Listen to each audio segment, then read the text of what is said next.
আমাদের বাসা বাড়ি অফিস সব জায়গায় তারা বন্ধ করে দিয়েছে, কিন্তু আমাদের এই জেলার নেতৃবৃন্দ, আমাদের সকল নেতা কর্মীর সাহস কিন্তু তারা রুখে যেতে পারে নাই।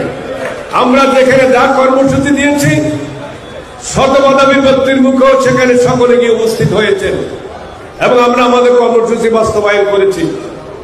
এটি হচ্ছে আমাদের জন্য সবচেয়ে বেশি অর্জন।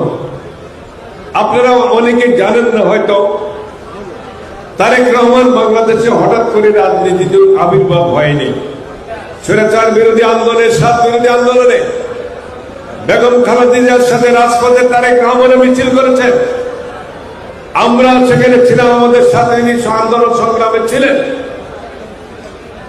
সবসময় ছিলেন না, মাঝে মধ্যে উনি আসতেন। এবং 1996 সালে যখন আওয়ামী লীগ ক্ষমতা আছে, তখন ওনার নেতৃত্বে যে আগামী নির্বাচনে 2001 সালে নির্বাচনের জন্য যে কাজ করেন, সম্ভবত আমাদের আজকের প্রধান অতিথিও আছেন, সেখানেও ওনার ভূমিকা ছিল। এবং 2001 সালে বিএনপিকে ক্ষমতা আসার পিছনে তারেক রহমানের অবদান ছিল অনেক বেশি। এর পরবর্তী পর্যায়ে তো আপনারা ভালোভাবে জানেন, পরবর্তী ইতিহাস